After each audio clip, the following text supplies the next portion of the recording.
got my rods and reels. It's the real deal.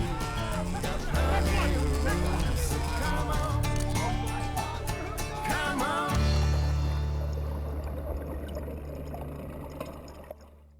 Well, San Diego is an awesome, awesome city, and I can see why people always call it the America's finest city.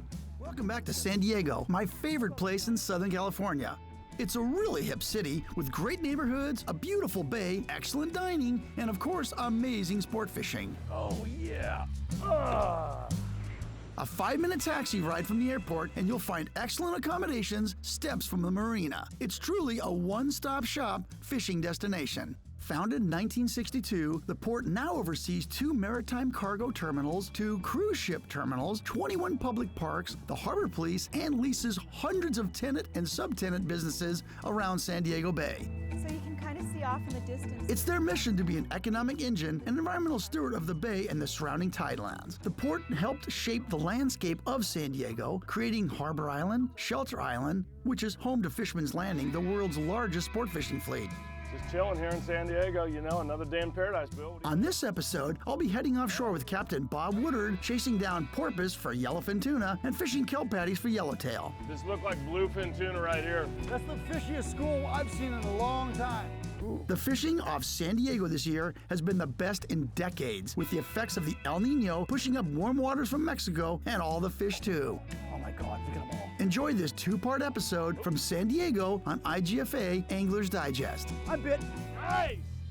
Get some, Billy! Woo! This is one intense fisherman. IGFA Anglers Digest is proudly sponsored by Tropic Star Lodge, Guy Harvey Ocean Foundation, Cobian Footwear, step into quality, comfort, and performance. Mojo Sportswear. Get your mojo on today. Halco Lures, making smart fish dumb. Wild Ocean, for the future of fishing. Roberto, nice skiff, boss. Thank you. Yeah, man. Let's go get some, let's get it dirty. First day of fishing, I get to fish with a guy I've always wanted to fish with, Captain Bob Woodard. He just picked up a nice 23, 24-foot Key West, and he kind of wanted to take it out for a test run, see if we could put a couple of tuna on it, because the tuna right now are literally going off the charts in local waters. We got a couple scoops of bait, a good mix of anchovy and sardine hook baits at the live bait receiver. Went out to a place called the 9 Mile Bank. Another big spot of porpoise up here, man. There's a lot of porpoise in here. Just got in the area with the south end of what they call the 9 Mile Bank here off San Diego. Prominent piece of offshore structure. Pretty much the first stop for most of the boats who are going out tuna fishing here as of late. Most people have been looking for bird life. It's been the indication for the tunas. We just found a school of common dolphin, and anybody who knows tuna fishing, tuna and dolphin are a feeding association here found commonly in the Eastern Pacific Ocean. There's so much tuna in these waters right now, it definitely pays to put a few jigs out, see if we can't hook something up. There's a little patty. A little kelp patty right there. Oh, that's a good deep patty. That's a really good deep patty. This is crazy. That's porpoise, and we got patties, we got bait, we got birds working. I'm loving this combination, man. We put out a couple of Halco lures, some deep divers, and then a couple little hoochies, what they call them, little plastic skirted hoochies way back long for those really weary tuna. And we're looking pretty good. Look at there's birds everywhere. It seems like it's chewing for them. Yeah, I mean, this you know. This is really common too. A lot of times these tuna, they bite better in the afternoons. It's not like a gangbuster bite. It's like more like a I'm scared.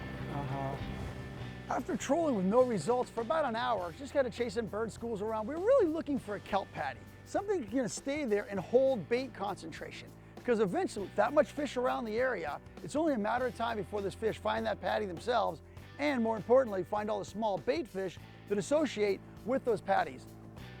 We came up to a small kelp patty, and this is the mass of floating California kelp. It's broken away from its steadfast along the rocks, works its way offshore, and it becomes flotsam, okay, like a fish aggregating device, as you will, but a natural one. We're soaking baits.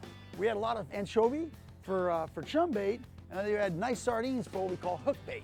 Beautiful. See what happens. We put them back, and we call it a long soak. What you want is you want to get that bait way back away from the boat. So that bait's just out there in open water, and a fish comes up and is absolutely not, has nothing aware of a boat in the vicinity. Nice patty, boys. Tell you, this can make or break a day finding something like this out here. A lot of times the yellowtail and Dorado won't be right on that patty. A lot of times they'll be downwind. The distance we are from this thing, quite often you can get bit way away from the patty. And I've done a lot of freediving on this stuff. And you'll lay there with the patty, and the fish will come in, and they disappeared. 10 minutes later, they come back. They disappeared, come back. They're just out here foraging around. And Bill, as a human, I have the uncanny ability to be separated from an ice-cold cooler of beer up to 15 miles, and I can get right back to that same cooler That's of beer. amazing, Bob. It's unbelievable, and you should see at Godspeed, I can get there quickly when necessary. This is the blooper reel. No, that's good stuff. Look what I did! And our cameraman? We won't talk about what he just did. He decided sitting on a styrofoam cooler would be an optimum location for his angle. There will be repercussions. Oh yeah. What do you got there, Bill? Little blue. Here, I'm gonna come under you. Oh, Here we go, here we go. Oh, we got a double hookup going. This is great, phenomenal. oh I got had. His came unbuttoned, unfortunately. Damn it. It was about a 25-pound yellowfin tuna. Brought it up, a great fight, fairly light line. Just head up. Give me one more wind on it this time. There you go, brother. Yeah. Come on over. Man, right on. That's what we came for, guys, right there. Look at the color. What a beautiful Such a fish. stunning fish. You gonna bleed it out? Just grab a gill Yep. or something. Here you go. I got You got a knife on you? a buddy blade. All right. Cool. Now we've got what they say in the industry, the skunk is off our back. We got a fish in the boat, we're feeling good, and we know from reports that the fishing is just gonna get even better as the afternoon progresses. We went back into a trolling pattern, and about an hour later, way up inside, actually more towards the middle of the bank, we see an absolute chicken ranch of birds working. When you see that kind of a flurry of activity and splashes under it, it's definitely a porpoise school. We finally found the mother lode where those porpoise had found a large concentration of bait. Now we got tuna with this porpoise here, gang. Yeah, no doubt. That's the fishiest school I've seen in a long time. I know these guys are gonna run it too. We need to get on it. We realized, you know what, let's not blow our chances on this. Let's not push these porpoise down with a boat doing circles and trolling stuff around them in hopes of getting bit. Let's play this a little bit smarter. We see the direction they're headed. Let's get out in front of them, stop the boat, get some baits out, right? Get our live baits out into that school and let the school come right into our baits. And I guarantee we're gonna get bit. And that's exactly what happened. One. Yes. Yes. Yeah, tuna on porpoise, baby. San Diego style. I'm bit. Nice. Get some, Millie. Woo! Double it! And you know what? We waited it out. All the other boats went home. But sometimes in the afternoon, these tuna, they just come up and eat. Yeah, I mean, there was 30 boats here earlier. We're only 3 boats now. Oh, we own it. Yeah. Good times, brother. Grab the tip of the rod. Oh. Good job. Ah! To Daddy. Here we go. Oh, bam! Good one. That's a good fish, bro. Nice, yellowfin tuna. We gotta get this other one on the boat. I'll spin them around your One way. more wind, one more wind. Stick. Tuna's in the boat, baby. Bam! Nice. Tuna on porpoise, San Diego Yeah. style, Bill. Fresh ahi tuna for dinner tonight. We bring a lot of ice. We throw a little salt in there because you never want the ice to melt and have your fish in fresh water. It also keeps the ice cooler. Let's get back on it, man. They're right over there. Let's get on it. Good. Porpoise finally dissipated. Tuna took off. Porpoise went this way. They went that way. You're looking around the horizon thinking, where did all this stuff go? It had to have gone someplace. Maybe we'll find it again. That's the Red Rooster. That's one of the most famous long-range fishing boats that operates out of San Diego. And there's many 16, 18-day trips, way down to some of the big yellowfin tuna grounds. They're on a 5-day right now. It's pretty common this time of summer. I'll tell you, there's some pretty happy customers right there when they know what bite they're heading out of San Diego and they're heading into this bite. I guarantee the anticipation and the excitement on that boat is peaked. Went back on the search mode, we found a patty. This one's a really good sized kelp patty. Slide up on it, and as we're looking into the water on it, because the water's 100-foot visibility, and it's a literal fish hatchery of yellowtail. Granted, they're not big. They look like 5, 6, 8, 9 pound yellowtail, but often there's bigger ones down below that. Oh, look at them all. Oh my God, look at them all. This is one intense fisherman. Just so you guys know, there's very few in the world, maybe two, that are more intense than him. Oh, I'm on one. Oh yeah, on the little Helco. On the Outcast. Oh man, look at the yellows on this patty. This is crazy. We're bringing these fish in. We realize the size of those fish. We've got a couple tuna in the boat. I'm just not all that excited about killing some 5, 6, 7, 8 pound yellowtail. To me, I'd much rather let them stay on that patty with that much feed in the area. Who knows, they might be a 15, 20 pound fish by the end of the year. California yellowtail right here. See you, buddy. Got another one going here. They're not big, but they're hardy little suckers. They love to pull. Yeah. There's some bigger ones in there though, man. A lot bigger than the one I just caught. I probably caught the smallest one in there. You need to go grow up. We'll see you in a couple years, and away she goes. Dig it, good job. Right on, man, good time. Hey, you want to move back up, though? Still, Bobby, let's do it. And what's that floating over there? Get one, big man, get one. Try one on this little reel. It's so fun. I'm surprised I'm not seeing anything around here I yet. know. Wow, this has been such a phenomenal day. You know, it brings back so many memories I've had of coming out here offshore San Diego doing exactly what we did today. Fresh one. How's that? Bam! Helco. Oh, that's good fish. You talked me into one. Second big patty of the afternoon. Oh man, what a beautiful little guy. We're gonna take this guy and we're gonna, beautiful little yellowtail, precious little gem. We're gonna let him go back and grow up a little, huh, Bill? Roger that. Aloha, here we go. See you, boss. You take the line and the rattle, you wind it all up.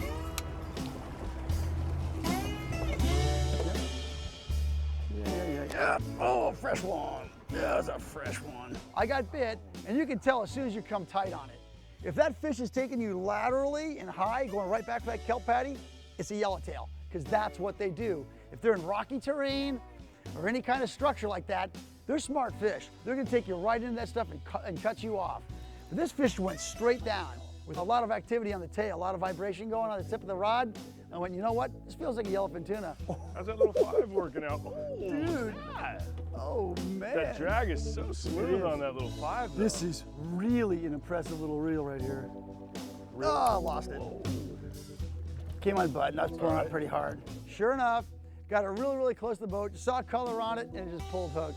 Oh, so fresh, it's sandy fresh. But I got a yellowfin on that same patty that all those yellowtail were associated with. God, they're so powerful for their size, aren't they? Nice yellowtail. Yeah, take it easy here. It's a yellowtail. Hey, we can keep this one if we want. Yeah, let's shake it. Yeah. A little bit bigger. Would you like a pair of pliers or some assistance Yes. over there? Yellowtail really don't have any teeth to They speak don't. of. Yeah. So what you can do is you can actually lift them up, thumb them like a largemouth bass. God, what a beautiful specimen, huh? Yeah, Light on that. Very hardy fish. Hopefully this one goes up to be in the 20s or 30s like Mama San, and we're gonna send them back. Bye-bye. So it's getting a little late in the afternoon. We'd already had a ball. Are you kidding me? Bob's always wanted to fish with me. I've always wanted to fish with Bob. Well, you know what? We've had an awesome afternoon, Bobby. This has been such a reunion for me, getting back in this fishery again. But we got a late start. I know, man. That's hilarious. We did. We walked out there and just owned this ocean today. That's the beauty of it. When the fish is only 9, 10 miles from the point, you know, you don't gotta wake up at 3, 4 in the morning. Bobby, thanks so much for the invite. Oh, man. And good to Good to fish have with you, you. Headed in, just one of those epic days where you look back and you go, man, I'm really, really glad I made the effort to get out here and do this.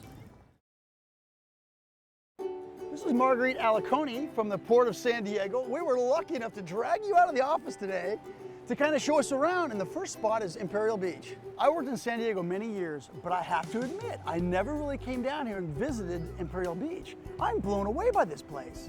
It's got that nice, cool, kind of funky, almost vintage vibe to it. It does. It almost feels like being at the beach in California in the 60s or 70s. Exactly. It's really neat. Now, this you're saying is a new hotel? Yeah, this is a brand new hotel. It's called the Pier South Hotel, and it's run under the Marriott flag. They've got a wonderful restaurant right on the beachfront there. I think it's fabulous. And the fact that they financially help support the city to rebuild the pier, Yes. what a feat. I do see people fishing down there. Me being a fisherman, I have to see what people are catching. Let's go check this out. Okay. Oh, it's a little bat ray, which is a pretty common stingray species here in California. They get much bigger than that. 2 eyes up on the forehead there. It's almost a human-looking stingray. They're really cool fish. Bye, dude. I've been on a lot of piers in Southern California. Very few get you this far out in the ocean. I mean, we're in probably 30, 40, 50 feet of water out here at the very end of this, man. Exactly. This is cool. I mean, you can catch a really wide variety of species on something that takes you this far out into the ocean. California, baby.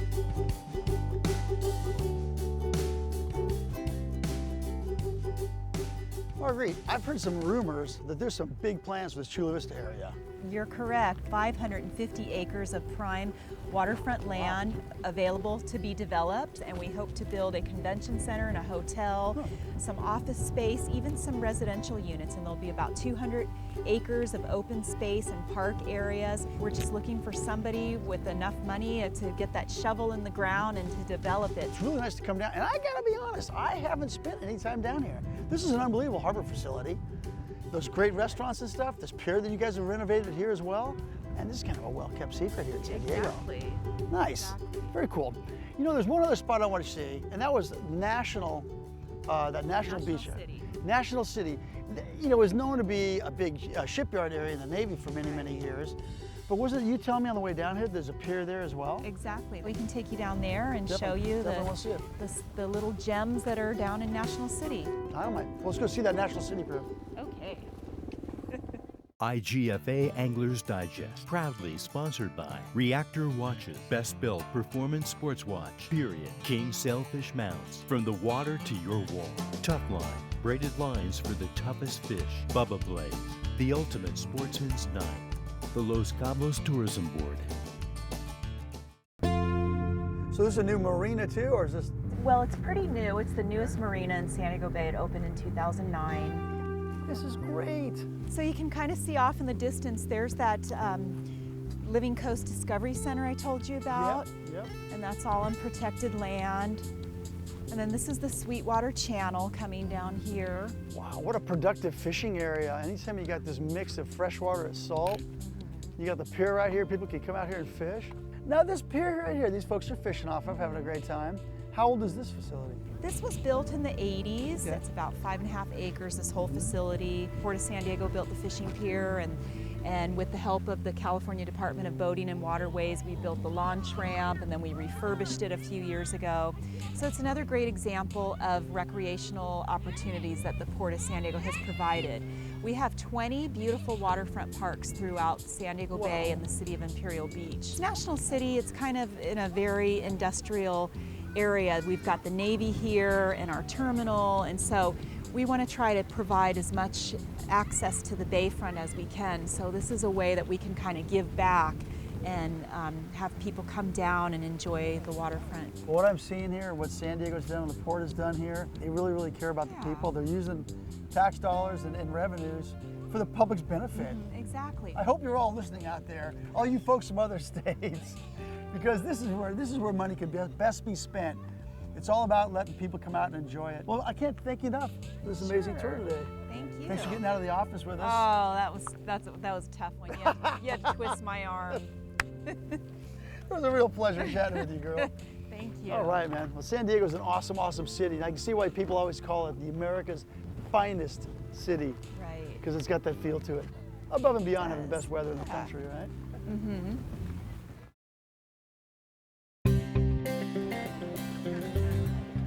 I'm with Jim Hutzelman, who's head of marketing here at the Port of San Diego.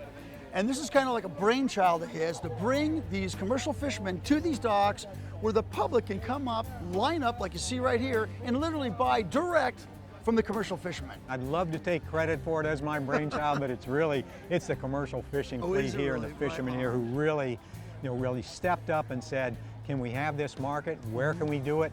And we worked with the fishermen, the Tuna Harbor Dockside Market LLC, as well as the County of San Diego and our friends there, and pulled this off. And it's, you can tell this is our opening day, and it is just marvelous the way it's working out. We never expected over 1,000 people. great. It's amazing, and these are people that have never come to the port maybe in their lives. Right. And now they're coming down, and and getting to see what fishermen do. And I see how hard these guys work.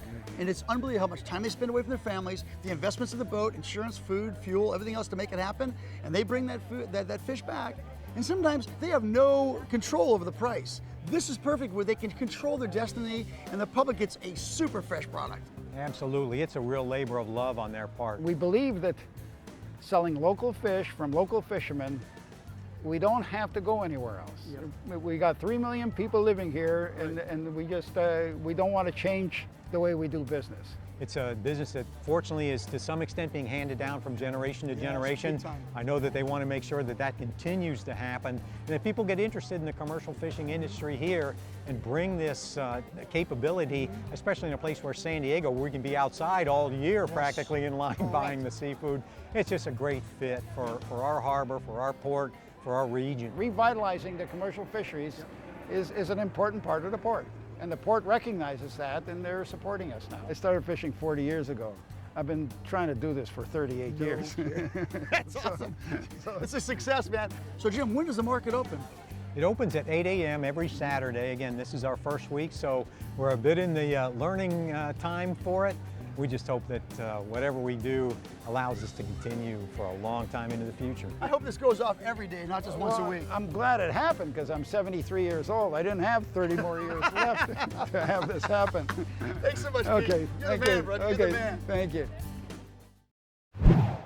It's just a pleasure to get out here and fish with you. I hope you enjoyed this week's episode. Stay tuned for part 2 of this adventure, where we'll be heading offshore with friends Captain Rob Letourneau and Gary Hartog, as well as a few other SoCal fishing friends itching to hit this historic tuna bite. I'll be checking out more of the San Diego Bay Area with Marguerite Eliconi, and I'll be getting an exclusive tour of the USS Midway aircraft carrier. Because next time I'm in San Diego, I'm going to see all of it.